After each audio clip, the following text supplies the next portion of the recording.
원수지간을 춤추게 한 오지랖 중매쟁이. 옛날 어느 깊고 깊은 산골짜기에 물 맑고 공기 좋은 청수동이라는 평화로운 마을이 있었습니다. 마을 한가운데로는 사시사철 마르지 않는 맑은 개울물이 졸졸 흐르고 있었어요. 이 평화롭고 아름다운 마을에는 단 한 가지 아주 오래되고 시끄러운 골칫거리가 하나 있었습니다.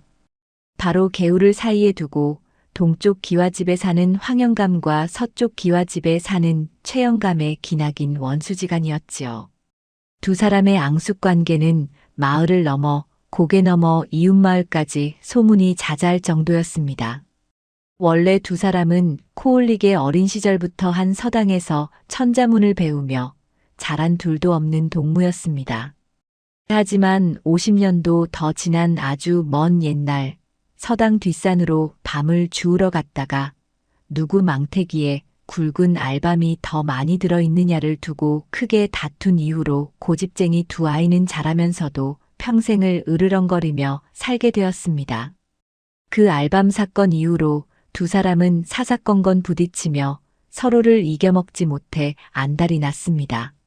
세월이 흘러 두 사람 모두 머리가 하얗게 센 노인이 되었지만 고집과 오기만큼은 청년 시절보다 훨씬 더 억세어졌어요. 이 두 영감님의 기싸움은 매일 아침 해가 뜨기 전부터 시작되었습니다. 동이틀 무렵 동쪽 집의 황영감이 잠자리에서 일어나 헛기침을 애엠하고 크게 내뱉습니다. 그러면 그 소리가 새벽 공기를 가르고 서쪽 집 최영감의 귀에까지 닿았어요. 최영감은 질세라 방문을 활짝 열어젖히고는 배에 잔뜩 힘을 주고 크음하고 두 배는 더 큰 소리로 헛기침을 했습니다. 황영감이 지팡이로 마당의 바위를 탁탁 치면 최영감은 논효강을 마루에 탕탕 내리치며 응수했습니다. 마을 사람들은 아침마다 들려오는 두 영감님의 소리만 듣고도 오늘 하루가 얼마나 시끄러울지 점을 칠 수 있었습니다. 두 영감님 밑에서 일하는 머슴들의 고충도 이만저만이 아니었습니다. 황영감네 머슴 덕세와 최영감네 머슴 돌세는 사실 뒤로는 아주 친한 형 동생 사이였습니다. 하지만 주인 영감님들의 눈치를 보느라 낮에는 마주치기만 하면 서로 눈을 부라리며 가짜로 싸우는 척을 해야만 했어요. 어느 봄날에는 황영감이 덕세를 시켜 마당의 흙먼지를 서쪽으로 쓸어보내라고 호통을 쳤습니다. 이를 본 최영감은 돌쇠에게 커다란 부채를 들고 나와 그 먼지를 다시 동쪽으로 붙여보내라고 명령을 내렸지요. 결국 덕세와 돌쇠는 반나절 내내 마당 한가운데서 먼지를 쓸고 붙이며 진땀을 빼야만 했습니다. 그렇게 하루도 조용할 날이 없던 어느 늦은 가을날이었습니다. 두 집 사이를 가로지르는 개울가 근처에 아주 커다란 감나무가 한 그루 서 있었어요. 그 감나무는 황영감네 땅에 뿌리를 두고 있었지만 가지가 길게 뻗어나가 최영감네 마당 쪽으로 무성하게 기울어져 있었습니다. 감나무에는 먹음직스럽게 익은 붉은 홍시가 주렁주렁 매달려 있었지요. 가을바람이 제법 매섭게 불던 날 오후 바람을 이기지 못한 가장 크고 달콤해 보이는 홍시 하나가 툭 하고 떨어졌습니다. 하필이면 그 홍시가 떨어진 곳은 최영감네 마당의 돛돌 바로 앞이었어요. 마침 대청마루에 앉아 곰방대를 물고 있던 최영감은 눈앞에 떨어진 탐스러운 홍시를 보고 입맛을 다셨습니다. 그는 돌쇠를 시켜 그 홍시를 주워오라고 일렀습니다. 그런데 그 순간 담장 너머로 이 광경을 매 눈으로 지켜보고 있던 황영감이 대문을 박차고 뛰어나왔습니다. 황영감의 손에는 두툼한 지팡이가 쥐어져 있었고 얼굴은 불그락푸르락 화가 잔뜩 나 있었습니다. 이복의 최영감. 그 감은 내 땅에 뿌리를 둔 내 감나무에서 열린 것이니 엄연히 내 것이오. 당장 그 감에서 손을 떼시오. 황영감이 지팡이로 땅을 쿵쿵 구르며 고함을 쳤습니다. 그러자 최영감도 지팡이를 짚고 벌떡 일어서며 코웃음을 쳤어요. 무슨 소리를 하는 게요. 나무 뿌리가 어디 있든 내 집 마당으로 떨어졌으니 하늘이 내게 주신 선물이요. 떨어진 감을 줍는 자가 임자인 법이지. 두 영감님은 개울을 사이에 두고 삿대질을 하며 끝없는 언쟁을 시작했습니다. 가지가 뻗은 방향이 문제라느니, 바람이 분 방향이 잘못이라느니, 심지어는 50년 전 알밤 사건까지 다시 들먹이며 목에 핏대를 세웠습니다. 동네 똥개들마저 두 영감님의 호통 소리에 놀라 꼬리를 말고 도망칠 정도였어요. 마을 사람들은 또 시작이라며 고개를 절레절레 흔들고는 각자 집으로 쏙 들어가 버렸습니다. 바로 그 시각 고개 너머 마을에서 중매를 마치고 청수동으로 터덜터덜 걸어오던 한 여인이 있었습니다. 그녀는 이 일대 30리 안팎에서 모르는 사람이 없다는 유명한 팽매파였습니다. 팽매파는 입담이 어찌나 좋은지 죽은 나무에도 꽃을 피우게 하고 철천지원수도 하루아침에 부부의 연을 맺게 만든다는 전설적인 중매쟁이였지요. 오른쪽 볼에 난 커다란 복점과 걸을 때마다 치마폭이 춤을 추듯 펄럭이는 것이 그녀의 징표였습니다.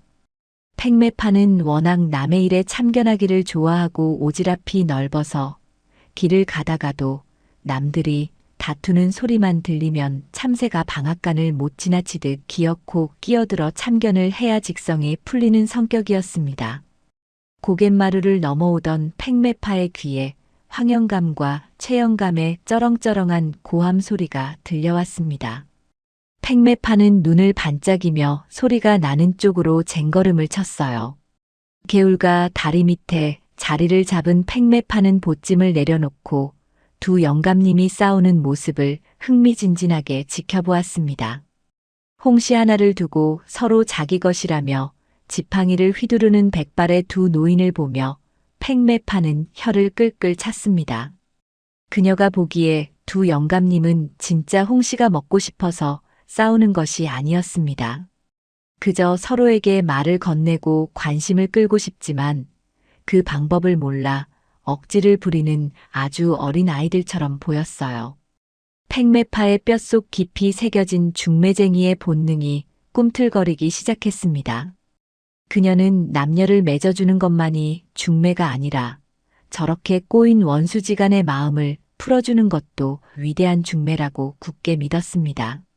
아이고, 저렇게 기운들이 좋으셔서 쓰나. 늙어갈수록 곁에 친구 하나가 아쉬운 법인데 내 오늘 저 꽉 막힌 두 영감님들의 마음을 찰떡처럼 붙여놓고야 말 테다. 팽매파는 치맛자락을 단단히 여며 쥐고는 먼저 동쪽 집인 황영감의 대문으로 당당하게 걸어갔습니다.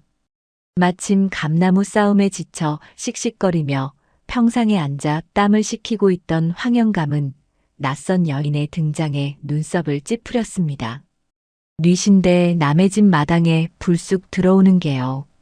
황영감이 퉁명스럽게 묻자 팽매파는 세상에서 가장 상냥하고 자애로운 미소를 지으며 황영감에게 다가갔습니다. 그리고는 허리를 굽혀 아주 정중하게 인사를 올렸어요. 어르신, 저는 고개 넘어 사는 팽매파라고 하옵니다. 지나가는 길에 목이 말라 물 한 모금 얻어 마실까 하여 실내를 무릅쓰고 들어왔습니다요. 어찌나 댁의 기운이 맑고 웅장한지 지나가는 길손의 발걸음을 절로 멈추게 하는 명당이옵니다. 칭찬에 약한 황영감은 팽매파의 능청스러운 말솜씨에 기분이 살짝 우쭐해졌습니다. 그는 덕세를 불러 시원한 냉수 한 사발을 내오게 하였습니다. 팽매파는 물을 벌컥벌컥 마신 뒤 소매로 입가를 닦으며 주변을 조심스럽게 살피는 척을 했습니다. 그리고는 목소리를 아주 작게 낮추어 황영감에게 바싹 다가앉았어요. 어르신, 사실 제가 오늘 이 마을에 온 것은 그저 우연이 아닙니다. 실은 아주 놀랍고도 은밀한 부탁을 받고 이 먼 길을 달려온 것이지요. 황영감은 호기심이 동하여 곰방대를 내려놓고 귀를 기울였습니다. 팽매파는 마치 천기누설이라도 하는 것처럼 심각한 표정을 지어 보였습니다. 어르신께서 들으시면 펄쩍 뛰실지도 모르겠습니다만 제가 방금 저 서쪽 집 최영감님 댁에서 나오는 길이옵니다. 최영감이라는 이름이 나오자마자 황영감의 미간이 좁아지며 코에서 씩씩거리는 숨소리가 새어나왔습니다. 팽매파는 아랑곳하지 않고 더욱 극적인 목소리로 말을 이어나갔습니다. 최영감님께서 며칠 밤낮을 식음을 전폐하고 끙끙 앓으시다가 결국 제게 사람을 보내어 저를 부르셨지 뭡니까? 가서 배웠더니 아이고 글쎄 그 꼿꼿하신 양반이 제 손을 부여잡고 닭똥 같은 눈물을 뚝뚝 흘리시며 통곡을 하시는 게 아니겠습니까? 황영감의 눈이 휘둥그레졌습니다. 평생을 눈물 한 방울 안 흘릴 것 같던 독종 최영감이 울었다는 소리에 황영감은 어안이 벙벙해졌어요. 그 늙은이가 눈물을 흘려 가을 타서 노망이라도 났다더냐. 아이고 어르신도 참 노망이 아니라 속병이 깊게 드신 겁니다.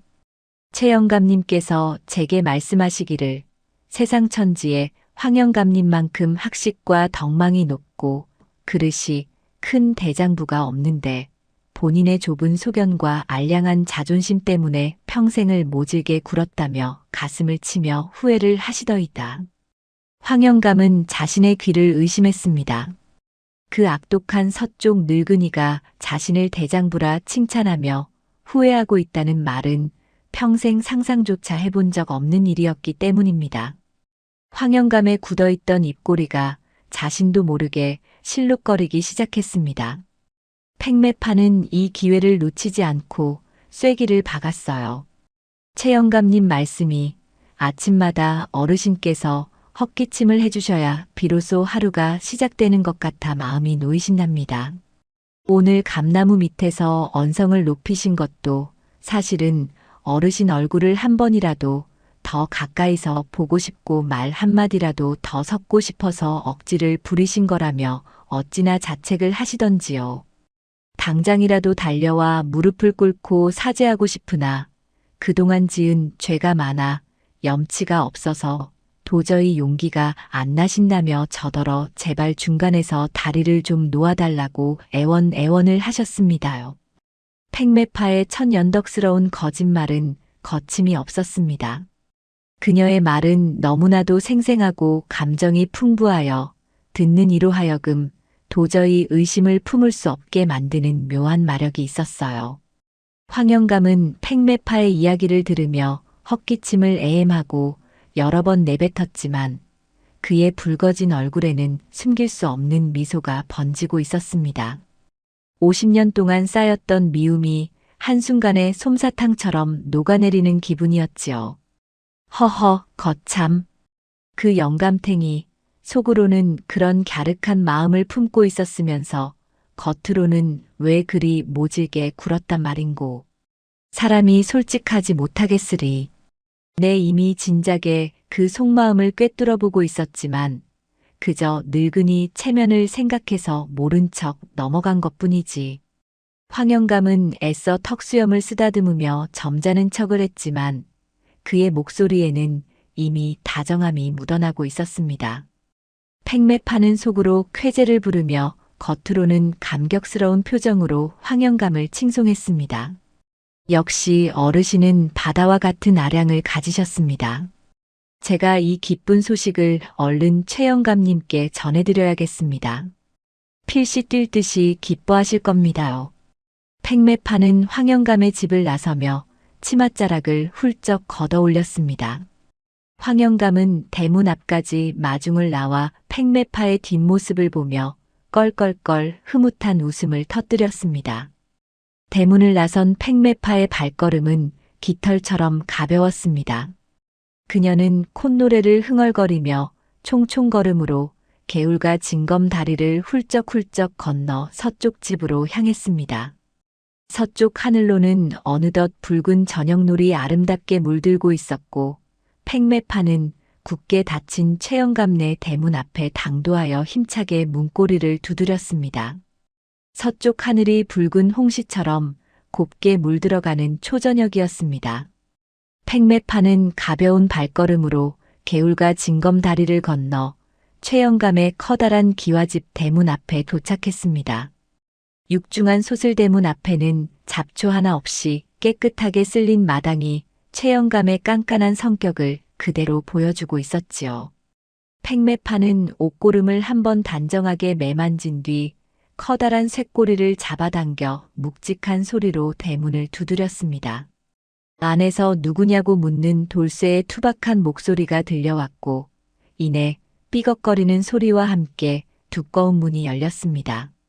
마당 안쪽 대청마루에는 최영감이 아직도 낮에 있었던 감나무 싸움의 분이 풀리지 않았는지 얼굴을 붉힌 채 씩씩거리고 있었습니다.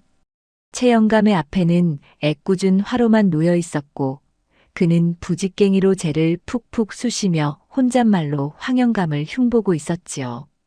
팽매파는 마치 기다리던 귀인을 만난 것처럼 환하고 상냥한 미소를 지으며 최영감에게 다가갔습니다. 그녀는 쟁걸음으로 마루 밑까지 다가가서는 아주 깊숙하게 허리를 굽혀 정중한 인사를 올렸습니다. 팽매파는 이 마을을 지나가던 중매쟁이인데 대개 지붕 위로 상서로운 기운이 감돌아 발걸음을 멈추게 되었다며 능청스러운 칭찬을 늘어놓았습니다. 세상 천지의 둘째가라면 서러울 정도로 고집이 센 최영감이었지만 자신의 집터와 기운을 칭찬하는 낯선 여인의 말에는 굳었던 표정이 스르르 풀리고 말았습니다. 그는 돌쇠를 시켜 시원한 식혜 한 사발을 내오게 하였고 팽매파는 달콤한 식혜를 단숨에 들이켰습니다. 목을 축인 팽매파는 주변을 한번 쓱 둘러보더니 목소리를 아주 작게 낮추어 대청마루 쪽으로 바싹 다가섰습니다.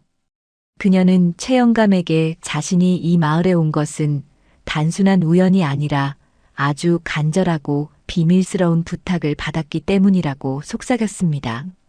최영감은 부직갱이를 내려놓고 호기심 가득한 눈빛으로 팽매파를 바라보았습니다. 팽매파는 숨을 한번 크게 들이쉬고는 자신이 방금 저 동쪽 집 황영감의 부름을 받고 다녀오는 길이라고 운을 띄웠습니다. 동쪽 집이라는 단어가 나오자마자 최영감의 눈썹이 꿈틀거리며 언짢은 기색이 역력해졌습니다. 하지만 팽매파는 그런 최영감의 반응을 예상했다는 듯 더욱 구슬프고 안타까운 목소리로 이야기를 꾸며내기 시작했습니다. 팽매파의 말에 따르면 황영감은 며칠 전부터 밤잠을 설치며 밥알을 모래알처럼 씹을 정도로 깊은 시름에 빠져 있었다고 합니다. 그러다 결국 팽매파를 몰래 불러내고는 두 손을 부여잡고 어린아이처럼 엉엉 소리 내어 울었다는 것이지요. 최영감은 자신의 귀를 의심하며 그 반을 찔러도 피 한 방울 안 나올 독한 황영감이 울 리가 없다고 코웃음을 쳤습니다. 그러자 팽매파는 황영감이 흘린 눈물은 바로 최영감에 대한 깊은 미안함과 후회 때문이었다고 단호하게 대답했습니다. 황영감이 팽매파에게 고백하기를 이 세상에서 최영감만큼 속이 깊고 다정한 벗이 없는데 자신의 알량한 자존심 때문에 평생을 원수처럼 지낸 것이 천추의 한이 된다고 가슴을 쳤다는 것입니다. 낮에 감나무에서 떨어진 홍시를 두고 억지를 부린 것도 사실은 최영감의 얼굴을 가까이서 보고 싶고 목소리라도 한 번 더 듣고 싶어서 일부러 시비를 건 것이라며 변명을 했다고 덧붙였습니다. 팽매파는 황영감이 당장이라도 개울을 건너와 최영감의 손을 잡고 사죄하고 싶지만 그동안 모질게 군 세월이 너무나 부끄러워 도저히 발길이 떨어지지 않는다며 팽매파에게 다리를 놔달라고 애원했다고 말했습니다. 이 엄청난 거짓말을 듣고 있던 최영감의 얼굴에는 놀라움과 당혹감이 교차하다가 이내 묘한 감동이 번지기 시작했습니다. 평생을 자신을 미워하고 깎아내리기만 한다고 생각했던 앙숙이 사실은 자신을 그토록 그리워하고 자책하고 있었다니 마음 한구석이 뭉클해지는 것을 막을 수가 없었지요. 최영감은 헛기침을 여러 번 하며 애써 표정을 관리하려 했지만 붉어진 눈시울과 미세하게 떨리는 입술은 숨길 수가 없었습니다. 그는 팽매파를 향해 고개를 끄덕이며 그 황영감이라는 위인이 원래 속마음은 여린 구석이 있었는데 표현을 못해서 그리 거칠게 산 것이라며 은근슬쩍 맞장구를 쳤습니다. 최영감은 자신이 이미 황영감의 그런 소심하고 여린 속마음을 진작부터 알고 있었으며 그저 친구의 체면을 세워주기 위해 겉으로만 으르렁거리는 척 장단을 맞춰준 것이라고 허세를 부렸습니다. 팽매파는 속으로 웃음을 삼키며 최영감의 바다와 같은 이해심과 넓은 아량에 깊이 감복했다며 손뼉을 쳤습니다. 그녀는 이 기쁜 소식을 당장 황영감에게 전해주면 필시 앓던 병도 씻은 듯이 낫고 춤을 출 것이라며 자리에서 일어났습니다. 최영감은 귀한 소식을 전해준 팽매파에게 두둑한 노잣돈까지 챙겨주며 대문 밖까지 배웅을 나갔습니다. 팽매파가 청수동 마을을 떠나고 깊은 밤이 찾아왔습니다. 둥근 달이 개울물 위로 은은하게 부서지는 고요한 밤이었지만 황영감과 최영감의 방에는 밤새도록 호롱불이 꺼지지 않았습니다. 동쪽 집의 황영감은 천장을 바라보며 최영감이 자신을 대장부라 부르며 눈물을 흘렸다는 팽매파의 말을 끊임없이 되새김질하고 있었습니다. 서쪽 집의 최영감 역시 이부자리를 뒤척이며 황영감이 자신을 그리워하여 홍시 싸움을 걸었다는 말에 콧등이 시큰해짐을 느꼈습니다. 두 영감님은 50년 전 서당에서 함께 천자문을 외우고 개구리를 잡으러 다니던 까까머리 시절의 추억을 떠올리며 빙그레 미소를 지었습니다. 그들에게 50년 동안의 싸움은 더 이상 분노와 미움이 아니라 서로를 향한 서툰 관심과 애정으로 둔갑해버렸습니다. 다음 날 아침 날이 밝자 청수동 마을에는 50년 만에 가장 기이하고 낯선 풍경이 펼쳐졌습니다. 평소 같으면 황영감이 마당으로 나와 동네가 떠나가라 헛기침을 하며 시비를 걸 시간이었지요. 황영감은 방문을 열고 나와 헛기침을 하려다 문득 최영감이 자신의 기침 소리를 들으며 하루를 시작한다는 팽매파의 말을 떠올렸습니다. 그는 친구가 놀라지 않도록 아주 부드럽고 잔잔한 목소리로 애엠하고 점잖은 기침 소리를 내었습니다. 그 소리를 들은 최영감 역시 황영감이 자신에게 다정한 아침 인사를 건네는 것이라 굳게 믿었습니다. 최영감은 논효강을 탕탕 치는 대신 마루에 서서 아주 맑고 경쾌한 목소리로 크음하고 화답을 했습니다. 개울을 사이에 두고 오고 가는 두 영감님의 아침 소리는 마치 아름다운 새들의 지저김처럼 평화롭고 다정하게 들렸습니다. 이 믿을 수 없는 광경을 목격한 머슴 덕새와 돌쇠는 귀신이라도 본 것처럼 눈을 커다랗게 뜨고 서로를 바라보았습니다. 주먹질이 오가야 할 시간에 이렇게 조용한 기운이 감돌자 두 머슴은 폭풍 전야의 불길함마저 느꼈습니다. 아침 식사 시간이 되자 이상한 일은 계속해서 일어났습니다. 황영감네 부엌에서는 고소한 조기 굽는 냄새가 진동을 했고 황영감은 덕새를 불렀습니다. 평소 같으면 냄새가 서쪽으로 가지 않게 문을 닫으라고 호통을 쳤을 텐데 오늘 황영감은 부채를 가져와 그 고소한 냄새를 최영감네 집 쪽으로 정성껏 붙여보내라고 지시를 내렸습니다. 입맛이 없을 최영감에게 생선 굽는 냄새라도 맡게 해주어 기운을 차리게 하려는 황영감만의 서툰 배려였지요. 덕새는 어리둥절한 표정으로 담장 곁에 서서 서쪽을 향해 부채질을 하기 시작했습니다.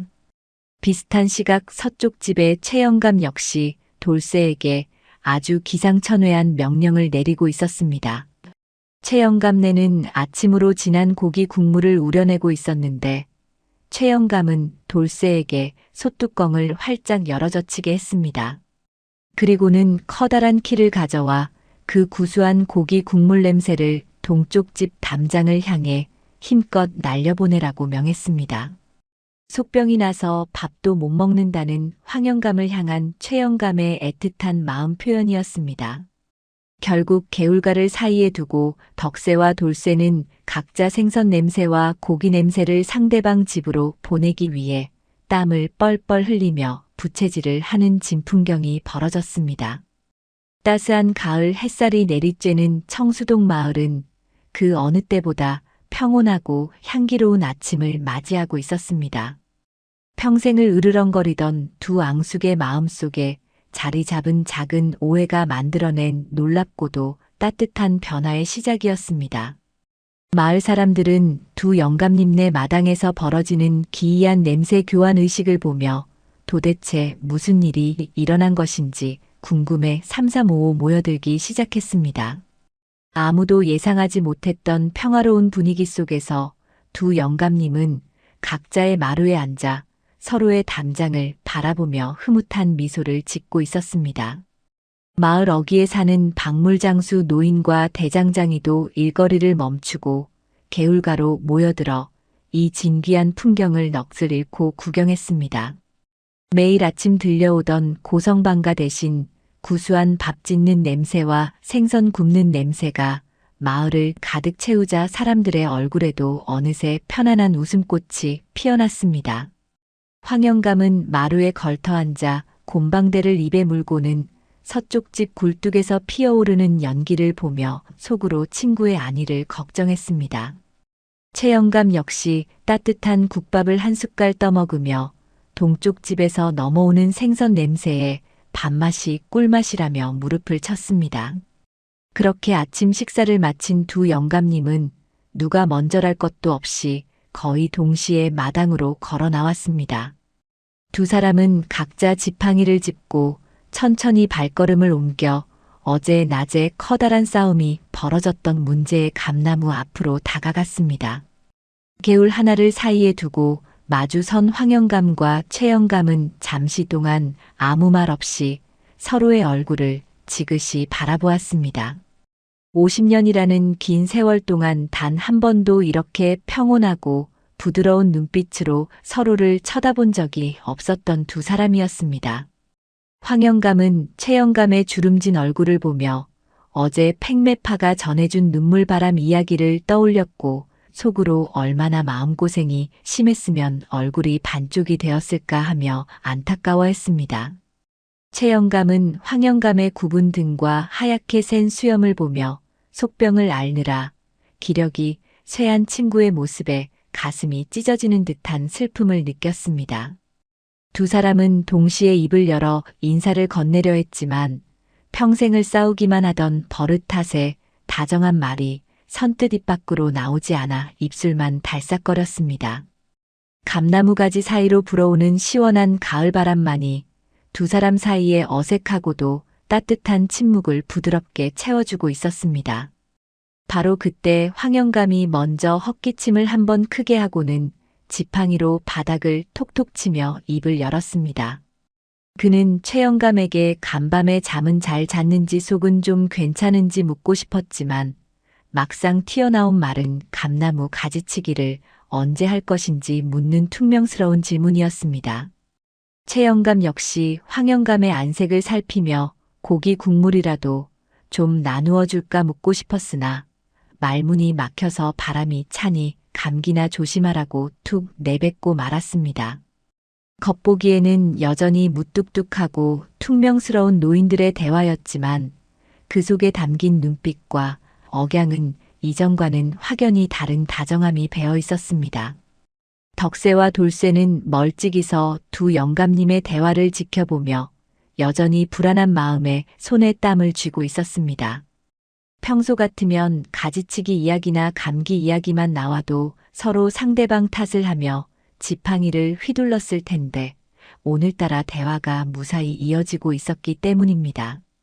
두 영감님은 서로의 퉁명스러운 말을 아주 자애로운 관심으로 받아들이며 훈훈한 미소를 띠고 있었습니다.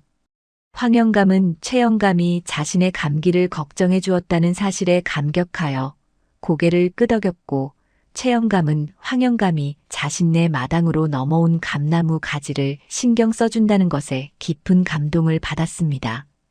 두 영감님의 팽팽했던 긴장감이 봄눈 녹듯 사라진 청수동 마을의 오후는 그 어느 때보다 따스하고 아름다웠습니다. 마을을 가로지르는 맑은 개울물 위로 붉게 물든 단풍잎들이 동동 떠내려가며 평화로운 가을의 정취를 더해주었습니다. 오해와 거짓말이 빚어낸 이 기적 같은 평화가 과연 언제까지 이어질지 아무도 알 수 없었지만 적어도 오늘 하루만큼은 두 영감님 모두 세상에서 가장 행복하고 든든한 벗을 얻은 기분으로 충만했습니다. 청수동 마을에 평화로운 오후가 찾아왔습니다. 개울과 감나무 아래서 어색하지만 다정한 첫 인사를 나눈 두 영감님은 각자의 집으로 돌아와 깊은 생각에 잠겼습니다. 동쪽 기와집 대청마루에 앉은 황 영감은 벽장 깊숙한 곳에서 조심스럽게 무언가를 꺼내왔습니다. 그것은 겹겹이 고운 비단으로 쌓인 아주 오래된 오동나무 상자였습니다. 황 영감은 떨리는 손으로 상자의 뚜껑을 열었습니다. 그 안에는 황 영감이 훗날 자신이 큰 병에 걸리거나 임종을 앞두었을 때 먹으려고 평생을 아끼고 숨겨두었던 100년 묵은 산삼한 뿌리가 고운 이끼 위에 고이 누워 있었습니다. 황 영감은 그 귀한 산삼을 어루만지며 서쪽집 최 영감을 떠올렸습니다. 팽매파의 말에 따르면 최 영감은 자신에 대한 미안함과 죄책감으로 식음을 전폐하고 밤낮으로 눈물만 흘린다고 했습니다. 황 영감은 그 고집세고 자존심 강한 친구가 얼마나 속이 썩어 문드러졌으면 밥 한 숟갈을 못 넘기고 피골이 상접해졌을까 생각하니 가슴이 미어지는 것만 같았습니다. 비록 50년을 원수처럼 으르렁거렸지만 까까머리 시절 서당에서 함께 천자문을 외우던 유일한 동무가 죽어간다고 생각하니 자신의 목숨 줄인 산삼 따위는 전혀 아깝지가 않았습니다. 황 영감은 산삼 상자를 다시 정성스럽게 비단으로 싸매며 굳은 결심을 했습니다. 같은 시각 서쪽 기와집의 최 영감 역시 안방 문을 굳게 닫아 걸고 귀한 물건을 바리바리 챙기고 있었습니다. 최 영감의 앞에는 한양에서 아주 비싼 값을 주고 구해온 귀한 녹용과 겨울을 따뜻하게 날 수 있는 최고급 명주 솜니불이 놓여 있었습니다. 최 영감은 황 영감이 자신을 너무나 그리워한 나머지 속병이 깊게 들어 오늘 내일 한다는 팽매파의 거짓말을 철석같이 믿고 있었습니다. 아침에 마주친 황 영감의 얼굴에 주름이 깊게 파인 것을 보고는 친구의 병세가 짐작보다 훨씬 위중하다고 오해를 해버린 것입니다. 최 영감은 눈시울을 붉히며 자신이 진작에 넓은 아량으로 황 영감을 품어주지 못한 것을 뼈저리게 후회했습니다. 최 영감은 녹용과 솜니불을 커다란 보따리에 단단히 묶으며 오늘 밤 기필코 이 생명수 같은 물건들을 친구에게 전달하리라 마음먹었습니다. 어느덧 해가 지고 청수동 마을에 짙은 어둠이 깔렸습니다. 하늘에는 구름 한 점 없이 둥글고 밝은 보름달이 떠올라 개울물 위로 은빛 가루를 뿌려놓은 듯 반짝이고 있었어요. 마을 사람들이 모두 깊은 잠에 빠진 한밤중에 황 영감은 머슴 덕세가 자는 행랑채 문을 조심스럽게 두드렸습니다. 단잠을 자다 놀라 깬 덕세는 눈을 비비며 밖으로 나왔습니다. 황 영감은 덕세의 손에 비단으로 싼 산삼 상자를 쥐어주며 목소리를 한껏 낮추어 은밀하게 명령을 내렸습니다. 덕세야, 내가 지금 당장 이 상자를 들고 서쪽 집으로 넘어가거라. 누구의 눈에도 띄어서는 아니 되고 특히 그 고집불통 최 영감이 알게 해서는 절대 안 된다. 최 영감네 안방 문 앞에 이 상자를 쥐도 새도 모르게 살짝 내려놓고 오너라. 덕세는 잠결에 자신이 헛것을 듣는 줄 알고 자신의 귀를 의심했습니다. 평생 서쪽집 근처에는 얼씬도 하지 말라던 주인 영감님이 한밤중에 귀한 선물을 몰래 배달하라고 지시하니 귀신이 곡할 노릇이었습니다. 하지만 황 영감의 단호하고도 비장한 눈빛에 압도된 덕세는 엉겁결에 상자를 품에 안고 마당을 나섰습니다. 그런데 참으로 기막힌 우연이 아닐 수 없었습니다. 같은 시각 서쪽 집의 최영감 역시 머슴 돌쇠를 깨워 커다란 보따리를 등 뒤에 지워주고 있었습니다. 최영감도 돌쇠에게 황영감이 절대 눈치채지 못하게 이 보따리를 동쪽 집 안방 문 앞에 몰래 두고 오라는 엄명을 내렸습니다. 돌쇠 역시 주인 영감님이 드디어 노망이 나셨구나 속으로 탄식하며 무거운 보따리를 짊어지고 대문 밖으로 살금살금 걸어 나갔습니다. 고요한 달빛 아래 두 머슴은 각자의 목적지를 향해 발걸음을 옮겼습니다. 두 사람 모두 발소리를 죽이느라 숨소리조차 제대로 내지 못하고 도둑고양이처럼 담벼락에 바짝 붙어서 걸었습니다. 개울가 한가운데 있는 징검다리에 다다른 순간이었습니다. 맞은편에서 시커먼 그림자 하나가 살금살금 다가오는 것을 발견한 덕새는 그 자리에 얼어붙고 말았습니다. 보따리를 메고 오던 돌쇠 역시 맞은편의 낯선 그림자를 보고는 기겁을 하여 하마터면 비명을 지를 뻔했습니다. 두 사람은 서로 상대방 집에서 한밤중에 기습 공격을 하러 온 자객인 줄 알고 바들바들 떨었습니다. 달빛이 구름 사이로 환하게 비치자 두 사람은 서로의 얼굴을 알아보고 안도의 한숨을 내쉬었습니다. 덕새와 돌쇠는 징검다리 한가운데 쪼그려 앉아 서로 왜 이 밤중에 남의 집으로 염탐을 가느냐고 따져 물었습니다. 덕새가 먼저 품속에서 비단 상자를 꺼내 보이며 황영감님의 심부름으로 안방 문 앞에 몰래 두고 와야 한다고 고백했습니다. 그러자 돌쇠 역시 등에서 커다란 솜잎을 보따리를 내려놓으며 자신도 최영감님의 심부름을 가는 길이라고 털어놓았습니다. 두 머슴은 각자의 주인이 서로에게 몰래 귀한 선물을 보내려 한다는 사실을 깨닫고는 어안이 벙벙해져 입을 다물지 못했습니다. 아니 형님, 우리 영감님들이 도대체 단체로 무얼 잘못 드신 걸까요? 낮에는 서로 고기 냄새를 부채질해서 보내라더니 밤에는 이런 귀한 보물을 몰래 주고 오라니 참으로 미칠 노릇입니다. 돌쇠가 머리를 극적이며 하소연을 하자 덕새도 깊은 한숨을 내쉬며 고개를 끄덕였습니다. 두 사람은 이왕 이렇게 마주친 김에 굳이 남의 집 마당까지 목숨을 걸고 잠입할 필요 없이 여기서 물건을 교환해서 돌아가자고 합의를 보았습니다.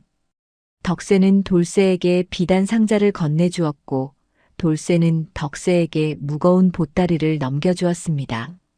두 사람은 서로의 주인 영감님 앞에는 절대로 이 비밀스런 교환 작전을 발설하지 않기로 굳게 약속하고는 징검다리에서 헤어져 각자의 집으로 무사히 돌아갔습니다.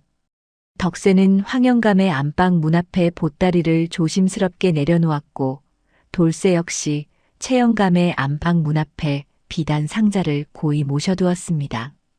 이튿날 아침 산새들이 지저귀는 맑은 소리에 눈을 뜬 황영감은 방문을 열고 나오다 발끝에 툭 채이는 커다란 보따리를 발견했습니다. 보따리를 풀어본 황영감의 두 눈은 커다랗게 심리밖까지 튀어나올 뻔했습니다.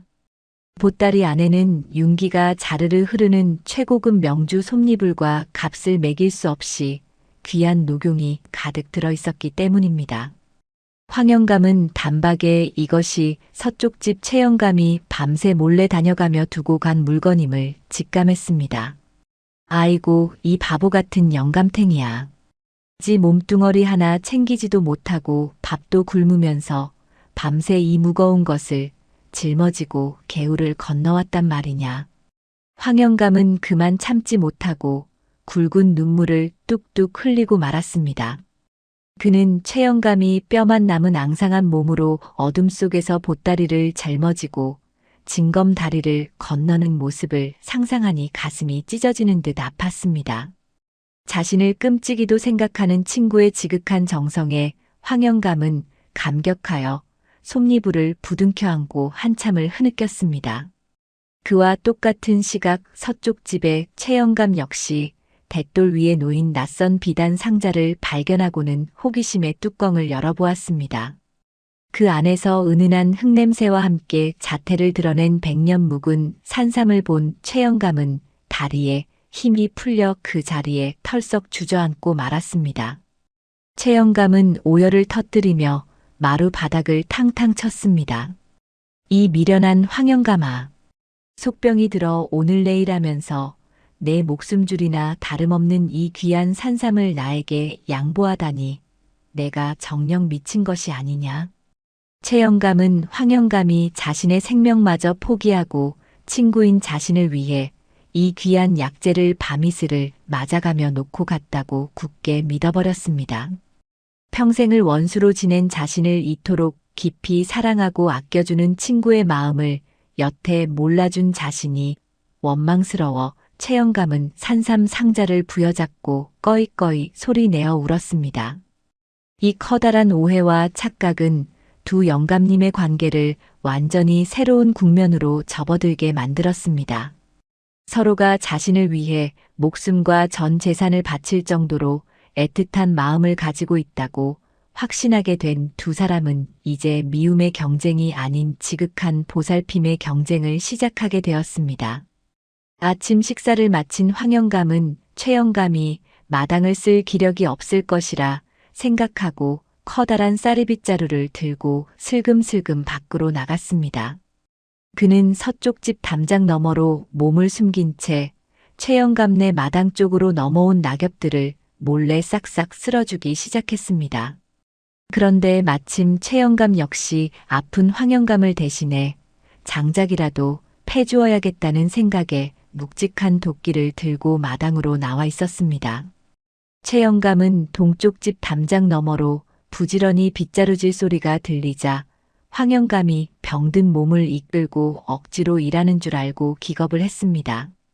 최영감은 자신이 패놓은 튼튼한 장작 개비들을 한 아름 하나 들고는 황영감이 따뜻하게 불을 떼라며 담장 너머로 힘껏 던지기 시작했습니다.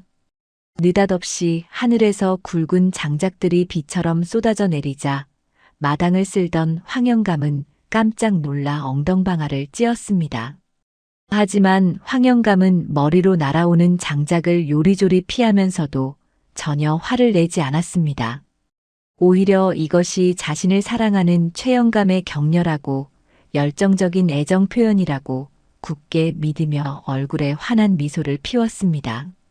황영감은 자신도 질세라 텃밭에서 갓 뽑은 싱싱하고 커다란 무와 배추들을 양팔 가득 안고 와서는 서쪽집 담장 너머로 힘차게 포물선을 그리며 던져 넘겼습니다. 청수동 마을 사람들은 이른 아침부터 개울가를 중심으로 벌어지는 기상천외한 공중전을 목격하고는 두 눈을 비비며 넋을 잃었습니다. 서쪽집 담장 너머로는 묵직한 참나무 장작들이 휙휙 날아가고 동쪽집 담장 너머로는 파릇파릇한 배추와 무가 하늘을 날아다니는 믿을 수 없는 풍경이 펼쳐지고 있었기 때문입니다. 사람들은 두 영감님이 드디어 단단히 노망이 나서 이제는 물건을 집어 던지며 싸우는 줄 알고 겁에 질려 수군거렸습니다. 하지만 담장 밑에 엎드린 두 영감님의 표정은 그 어느 때보다 행복하고 평화로웠습니다. 머리 위로 쏟아지는 장작과 채소 더미 속에서도 서로의 깊고 뜨거운 우정을 확인한 두 사람은 껄껄껄 소리내어 웃으며 눈물을 훔쳤습니다. 덕새와 돌쇠만이 담장 구석에 숨어서 하늘을 붕붕 날아다니는 무와 장작을 피하며 이 지독한 오해의 끝이 과연 어디일지 한숨을 푹푹 내쉬고 있었습니다. 기막힌 착각으로 피어난 두 노인의 애틋하고 요란한 우정 노름은 청수동 마을의 가을 하늘을 날아다니는 배추 포기들과 함께 점점 더 유쾌하고 흥미진진하게 무르익어 가고 있었습니다. 하늘을 붕붕 날아다니던 장작개비와 배추 포기의 비행 사건이 있은 후로 황영감과 최영감의 은밀하고도 요란한 애정 공세는 더욱 맹렬해졌습니다. 두 영감님은 상대방이 속병이 깊게 들어 오늘 내일하는 중환자라고 철석같이 믿고 있었기에 자신이 살아있는 동안 친구에게 진 모든 빚을 갚고 지극한 정성을 쏟아야 한다는 사명감에 불타오르고 있었습니다. 마을 사람들은 매일 아침 담장 너머로 서로의 마당을 훔쳐보며 눈물을 훔치는 두 노인의 기이한 행동을 보며 단단히 귀신이 곡할 노릇이라고 입을 모았습니다. 황영감은 아침 일찍 눈을 뜨자마자 부엌으로 쪼르르 달려가 가마솥에 장작을 지피기 시작했습니다. 그는 덕새를 읍내 장터로 보내 가장 살이 통통하게 오른 토종닭 한 마리와 몸에 좋다는 온갖 값비싼 한약재를 모조리 사오게 했습니다. 황영감은 행여나 약효가 떨어질세라 자신이 직접 부직갱이를 들고 아궁이 앞에 쭈그리고 앉아 불조절을 했습니다. 이마에는 구슬땀이 송글송글 맺혔고 매운 연기에 눈물이 찔끔찔끔 났지만 황영감의 얼굴에는 미소가 가시지 않았습니다. 푹 고아낸 뽀얀 닭백숙 국물에 황기며 인삼이며 대추를 잔뜩 넣고 끓인 이 귀한 보양식을 뼈만 앙상하게 남았을 최영감에게 먹일 생각을 하니 벌써부터 가슴이 뿌듯해졌기 때문입니다. 국물이 진하게 우러나자 황영감은 가장 크고 예쁜 뚝배기를 골라 그 안에 닭고기와 국물을 조심스럽게 옮겨 담았습니다. 그리고는 행여나 가는 길에 식을까 보아 두꺼운 무명천으로 뚝배기를 여러 겹 단단히 감쌌습니다. 황영감은 덕새를 불러 이 뚝배기를 서쪽집 담장 밑에 몰래 두고 오라고 엄명을 내렸습니다. 덕새는 속으로 깊은 한숨을 내쉬었지만 주인의 불호령이 무서워 뜨거운 뚝배기를 품에 안고 쟁걸음으로 개울가를 향해 나섰습니다. 누구의 눈에도 띄지 않게 담장 밑에 보양식을 내려놓고 온 덕새는 등줄기를 타고 흐르는 땀을 닦아내며 고개를 절레절레 흔들었습니다.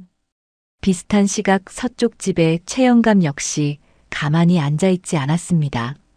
최영감은 곡간을 탈탈 털어 가장 곱고 부드러운 명주실을 꺼내왔습니다. 그는 돋보기를 코끝에 걸치고 바늘귀에 실을 꿰어가며 손수 두툼한 버선과 토시를 짓기 시작했습니다.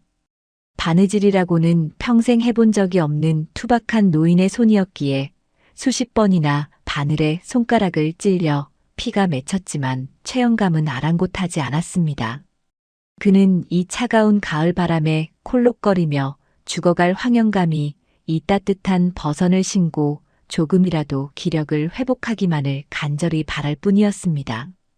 삐뚤빼뚤 엉성하게 완성된 버선과 토시를 품에 안은 최영감은 돌쇠를 불렀습니다. 최영감은 돌쇠에게 이 귀한 방한구를 동쪽 집 툇마루 아래에 쥐도 새도 모르게 숨겨놓고 오라고 지시했습니다. 돌쇠 역시 영문도 모른 채 주인의 심부름을 하기 위해 발소리를 죽여가며 담장을 넘어야만 했습니다. 이렇게 덕새와 돌쇠는 밤낮을 가리지 않고 서로의 집을 오가며 물건을 나르는 비밀 요원이 되어버리고 말았습니다.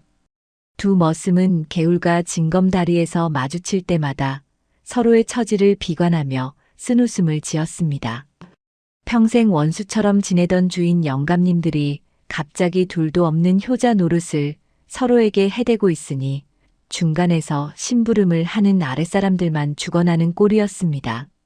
며칠 뒤 이웃 마을에서 또 다른 혼사를 무사히 성사시키고 청수동으로 돌아오던 팽매파의 발걸음이 개울가 징검다리 앞에서 딱 멈춰 섰습니다. 팽매파의 눈앞에는 도저히 믿을 수 없는 진풍경이 벌어지고 있었습니다.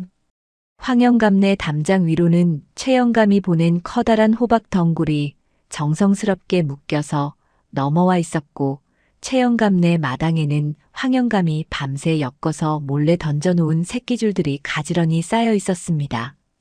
게다가 마을 한가운데 서 있는 감나무 아래에는 두 집 머슴들이 나란히 서서 커다란 장대를 들고 감을 따져 서로의 바구니에 담아주는 기이한 협동 작업을 하고 있었지요.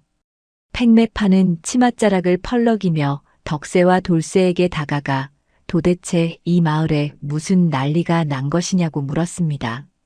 덕새와 돌쇠는 팽매파를 보자마자 그동안 쌓였던 서름을 폭포수처럼 쏟아냈습니다. 두 머슴의 이야기를 가만히 듣고 있던 팽매파는 자신의 작은 거짓말 하나가 이렇게 거대하고 맹렬한 애정 행각으로 번질 줄은 꿈에도 몰랐기에 입을 다물지 못했습니다.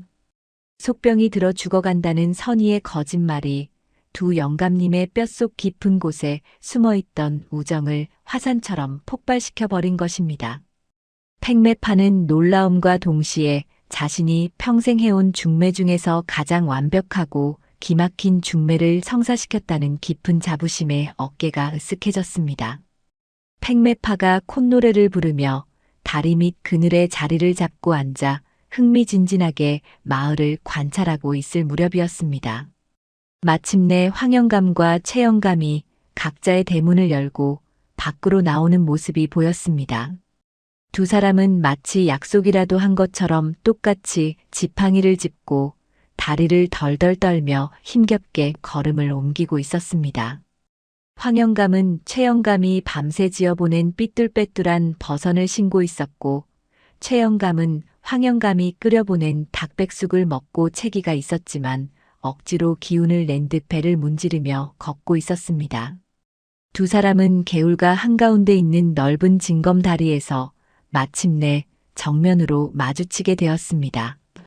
따사로운 가을 햇살 아래 징검다리 한가운데서 마주 선 200발로인은 잠시 동안 아무 말 없이 서로의 눈빛만을 교환했습니다. 황영감의 눈에는 최영감의 헬쑥해진 볼이 보였고, 최영감의 눈에는 황영감의 굽어진 허리가 유난히 더 애처롭게 들어왔습니다. 평생을 으르렁거리며 삿대질을 하던 두 사람이었지만 지금 이 순간만큼은 서로를 향한 측은지심과 깊은 애정으로 가슴이 먹먹해져 차마 입을 떼지 못하고 있었습니다. 마침내 황영감이 먼저 떨리는 손을 뻗어 최영감의 소매 끝을 조심스럽게 부여잡았습니다. 이복의 최영감, 자네 얼굴이 어찌 이리 상했는가. 밥도 제대로 못 넘긴다더니 이리 무리해서 찬 바람을 쐬러 나오면 어쩌자는 겐가. 얼른 내 등에 업히시게. 내가 당장 안방 아랫목에다 자네를 눕혀놓고 정성껏 간호를 해줄 터이니. 황영감이 눈시울을 붉히며 자신이 직접 최영감을 업어주겠다고 등을 내밀었습니다. 50년 만에 들어보는 황영감의 한없이 다정하고 물기 어린 목소리에 최영감은 그만 참았던 눈물을 왈칵 쏟아버리고 말았습니다. 최영감은 황영감의 굽은 등을 찰싹 때리며 코를 훌쩍였습니다. 아이고, 이 답답한 양반아. 당장 숨이 넘어갈 사람은 내가 아니라 자네가 아닌가. 며칠 전부터 밤잠을 설치며 시름시름 앓는다는 소식을 듣고 내 가슴이 새카맣게 타들어갔네. 그 병든 몸으로 누굴 업는다는 겐가. 잔말 말고 당장 내 등에 업히시게. 내가 뼈가 부서지는 한이 있어도 자네를 내 집으로 모셔가서 산삼을 고아 먹일 테니. 최영감 역시 억지를 부리며 황영감의 앞으로 다가가 자신의 넓은 등을 들이밀었습니다. 징검다리 한가운데서 서로 업어주겠다며 실랑이를 벌이는 두 영감님의 모습은 세상 어디에서도 볼 수 없는 진귀하고도 눈물겨운 총극이었습니다. 황영감은 내가 업어주겠다고 소리를 치고 최영감은 내가 엎드리겠다고 고집을 부리며 두 사람은 서로의 옷자락을 부여잡고 비틀거렸습니다. 다리 밑에서 이 광경을 지켜보던 팽매파는 너무 웃겨서 배를 잡고 구르면서도 눈가에 맺힌 감동의 눈물을 연신 소매로 찍어내야만 했습니다. 내 평생 남녀를 맺어준 중매가 수천 건이 넘지만 이토록 애틋하고 치열한 연정은 머리털 나고 처음 봅니다요. 저 두 영감님들의 우정이 어찌나 깊고 뜨거운지 한겨울 꽁꽁 언 개울물도 단숨에 펄펄 끓게 만들겠습니다. 팽매파의 혼잣말처럼 두 영감님의 옥신각신은 점점 더 격렬해졌습니다. 서로가 상대방을 살리겠다는 일념 하나로 좁은 징검다리 위에서 엎치락 뒤치락 밀고 당기는 승강이가 이어졌습니다. 지팡이는 진작에 개울물 속으로 굴러떨어졌고 갓은 삐뚤어졌으며 고운 비단옷에는 흙먼지가 잔뜩 묻었지만 두 사람은 전혀 개의치 않았습니다. 오직 눈앞에 있는 오랜 벗을 이 차가운 바람으로부터 지켜내야겠다는 굳은 의지만이 두 노인의 온몸을 휘감고 있었습니다. 청수동 마을 사람들은 숨을 죽인 채 개울가로 몰려들어 이토록 눈물겹고 코믹한 두 영감님의 위대한 우정 싸움을 넋을 잃고 바라보았습니다. 좁디좁은 개울가 징검다리 위에서 벌어진 두 영감님의 승강이는 점입가경으로 치닫고 있었습니다. 서로 자기가 업어주겠다며 황영감은 최영감의 소매를 잡아 끌었고 최영감은 황영감의 허리춤을 부여잡고 버텼습니다. 50년 동안 미운 정 고운 정이 잔뜩 든 두 노인의 힘겨루기는 마치 어린아이들의 투정처럼 앙증맞으면서도 그 속에 담긴 절절한 마음 덕분에 지켜보는 이들의 코끝을 시큰하게 만들었습니다. 가을 햇살이 따갑게 내리쬐는 징검다리 한가운데서 두 사람은 엎치락 뒤치락하며 한치의 양보도 없이 서로의 등을 내밀고 있었습니다. 그러다 그만 참사가 벌어지고 말았습니다. 며칠 전 내린 가을비로 징검다리 표면에는 파릇파릇한 이끼가 얇게 끼어 있었는데 서로를 밀고 당기던 황영감의 가죽신이 그 이끼를 밟고 미끄러진 것입니다.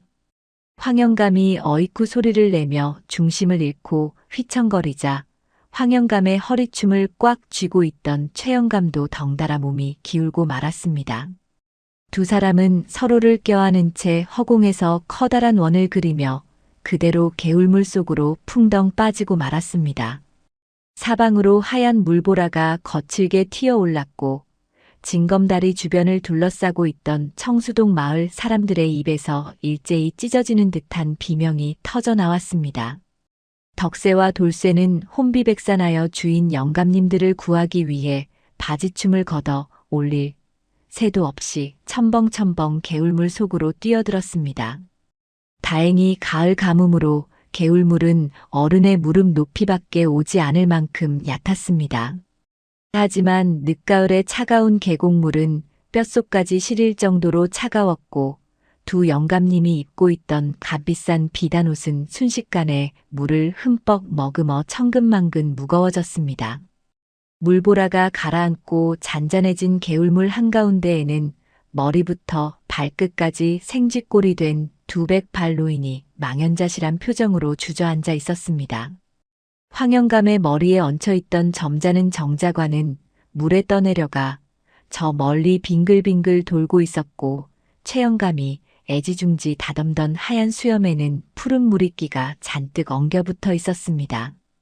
두 사람은 얼음장 같은 물속에 엉덩이를 담근 채 너무 놀라 옴짝달싹하지 못하고 서로의 얼굴만 멍하니 바라보았습니다.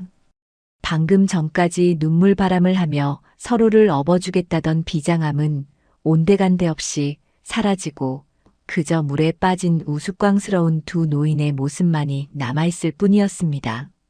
바로 그때 징검다리 근처 물풀의나무 아래서 배를 잡고 구르며 웃고 있던 팽매파가 치맛자락을 털고 일어나 개울가로 다가왔습니다. 팽매파는 기절할 듯 놀란 마을 사람들을 양옆으로 밀어내고 물속에 주저앉은 두 영감님을 향해 쩌렁쩌렁한 목소리로 외쳤습니다. 아이고 어르신들, 이제 그만들 하시고 얼른 물 밖으로 나오시지요. 그 차가운 물속에서 계속 그러고 계시다가는 멀쩡하던 사람도 진짜로 큰 병을 얻어 속병으로 눕게 생겼습니다요. 황영감과 최영감은 팽매파의 목소리에 정신이 번쩍 들어 고개를 돌렸습니다. 속병이라는 단어에 예민해진 두 사람은 물을 뚝뚝 흘리며 팽매파를 향해 원망 섞인 눈빛을 보냈습니다. 황영감이 먼저 덜덜 떨리는 입술을 달싹이며 소리쳤습니다. 이복의 팽매파. 저기 저 최영감이 지금 속병이 깊어 당장 숨이 넘어갈 판인데 어찌 그리 실없는 농담을 하는 겐가. 얼른 의원이나 불러오게. 그러자 최영감도 질세라 물장구를 치며 팽매파를 향해 호통을 쳤습니다. 무슨 헛소리인가. 오늘 내일 하며 죽어가는 사람은 저 황영감인데 왜 나를 보고 병자라 한단 말인가. 팽매파 자네가 내게 와서 저 늙은이가 며칠 밤낮을 알아누웠다고 전해주지 않았는가. 두 영감님의 엇갈린 주장에 마을 사람들은 도대체 무슨 영문인지 몰라 웅성거리기 시작했습니다. 덕새와 돌쇠 역시 젖은 옷에서 물을 짜내다 말고 주인 영감님들의 대화에 귀를 쫑긋 세웠습니다. 팽매파는 더 이상 참지 못하고 파한대소하며 무릎을 탁 쳤습니다. 그녀의 호탕한 웃음소리가 청수동 마을의 깊은 골짜기를 메아리치며 널리 퍼져나갔습니다. 팽매파는 눈가에 맺힌 눈물을 닦아내며 마침내 50년 묵은 원수지간을 뒤집어 놓은 위대한 거짓말의 진실을 털어놓기 시작했습니다. 참으로 죄송하게 되었습니다, 어르신들. 사실 두 분 중 그 누구도 병에 걸리지 않으셨고 오늘 내일하며 죽어가는 분도 안 계십니다. 황 영감님도 아주 무쇠처럼 건강하시고 최 영감님도 호랑이처럼 기운이 넘치시지요.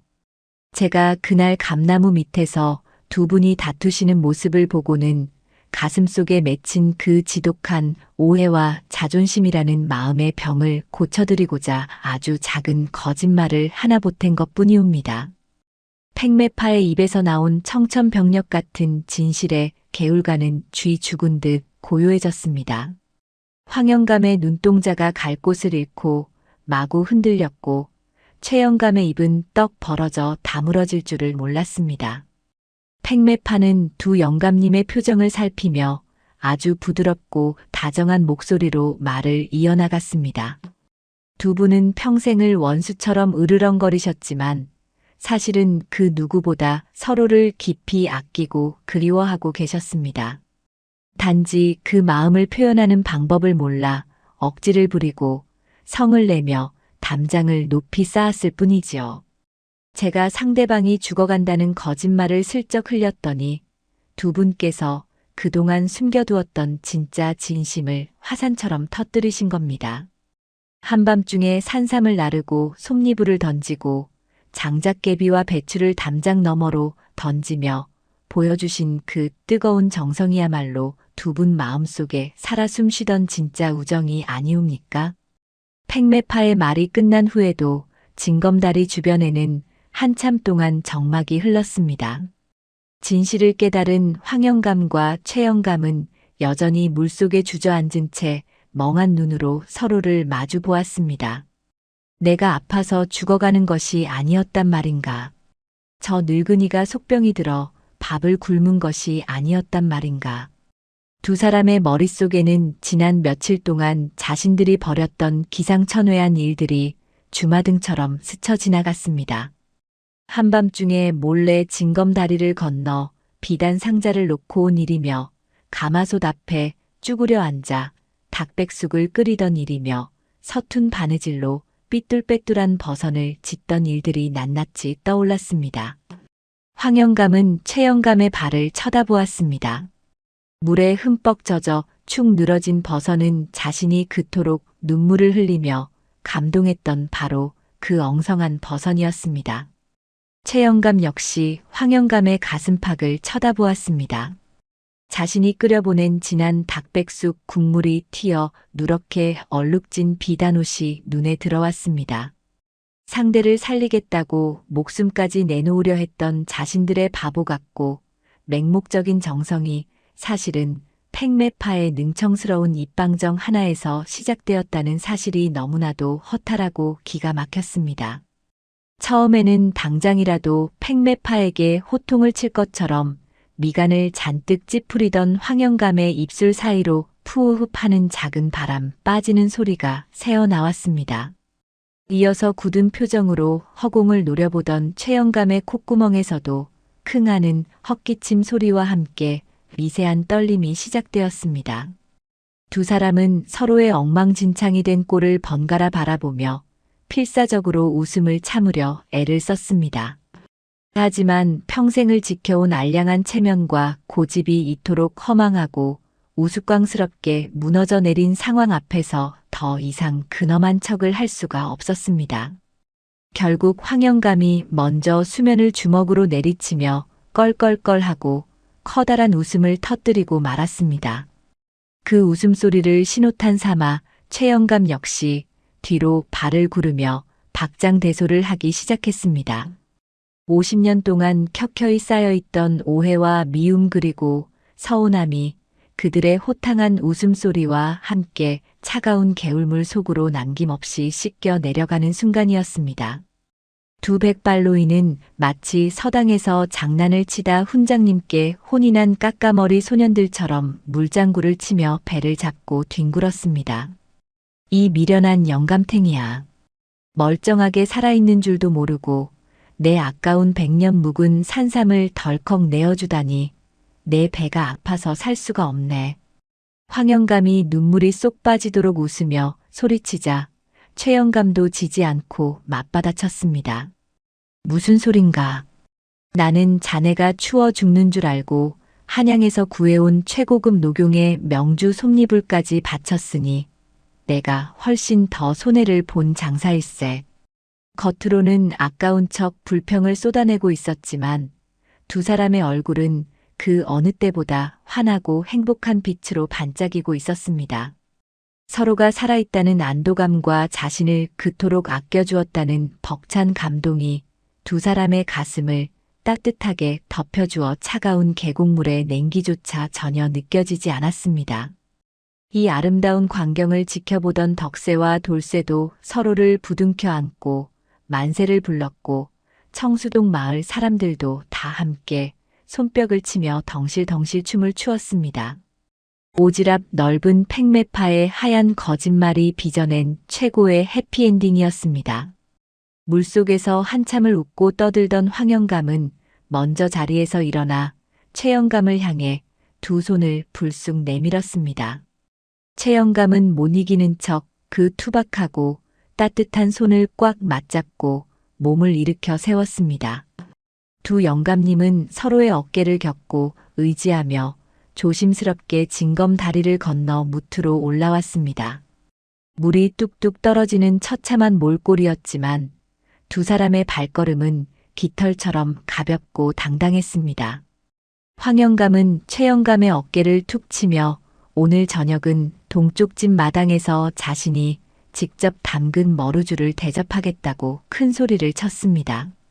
최영감은 빙그레 웃으며 서쪽 집 곳간에 묻어둔 3년 묵은 묵은지를 꺼내오겠다며 흔쾌히 화답했습니다. 그날 이후 청수동 마을의 아침 풍경은 완전히 달라졌습니다. 새벽 공기를 가르며 들려오던 살벌한 헛기침 소리와 요강 두드리는 소리는 온데간데 없이 사라졌습니다. 대신 아침 해가 떠오르면 황영감과 최영감이 나란히 개울가 감나무 아래 평상에 앉아 다정하게 차를 마시는 풍경이 마을의 새로운 일상이 되었습니다. 두 영감님은 지난 50년 동안 허비했던 시간이 아깝다는 듯 매일같이 붙어 다니며 밀린 이야기를 나누고 바둑을 두며 웃음꽃을 피웠습니다. 덕새와 돌쇠도 더 이상 담장 밑에 숨어서 남의 집 마당을 쓸어주거나 부채질을 할 필요 없이 당당하게 서로의 집을 오가며 형 동생의 정을 나누게 되었습니다. 시간이 흘러 가을이 가고 흰 눈이 소복하게 쌓이는 겨울이 찾아왔습니다.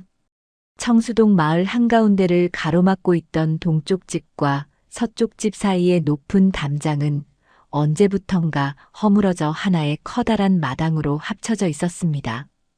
그 넓은 마당 한가운데서는 두 영감님이 어린 시절처럼 눈싸움을 하며 한바구음을 짓고 있었지요.